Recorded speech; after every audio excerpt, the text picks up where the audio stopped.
Yun, nangangalakal ako ng yero.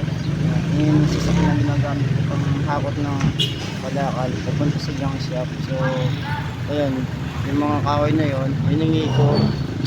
Ako yung pangalawa ng hingi, tapos may nauna pa sa akin. So alin lang sa dalawa kung oy, video kung alin yung sino mauna sa amin, kasi kinukonfirm pa dun sa una kung kukunin niya yung araw na to o baka bukas. Kasi kung may kausap naman ako na kukuha ng nung bibili, problema i-confirm pa dun sa unang nakapagsabi na hihingi, kung papayag yung may-ari na pahakot ngayon. So babalikan ngayon yung kausap ko. Nagkaanoan ba yun kasi kanina nagsabi ako pero wala pang, may nakapagsabi na rin na kukunin. Tapos ng bandang huli nung nadala ko na yung unang kalakal, sabi ko kukuha na lang ako ng ilan kasi may kapulong na daw siya. Yan. Sayang din kasi yung 500 piso yung yung kahoy. So tumawad 400, 350. Sabi ko 400, 350 na lang daw.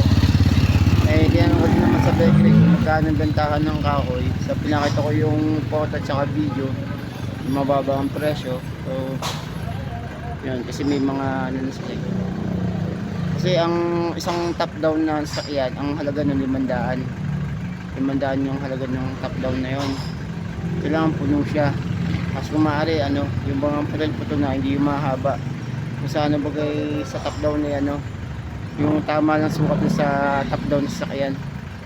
Pag sobrang haba, ang gusto na may-ari, hati-hati siya 500. So yun lang naman. And yan, yung ating hanap buhay talaga.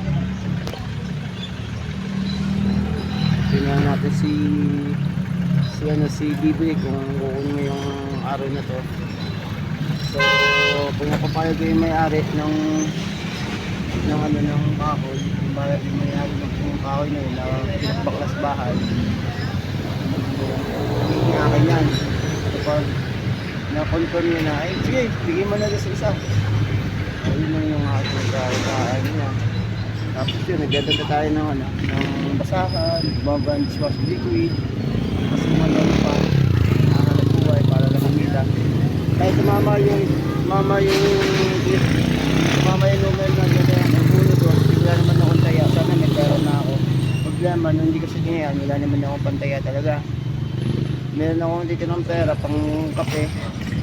Yun, so nakapagkape naman ako, pero hindi ako nakataya naman din. Tumama yung ulo dos.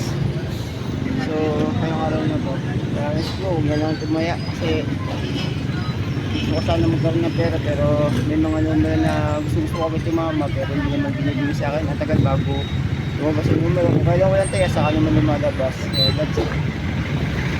Hindi lang nang ito.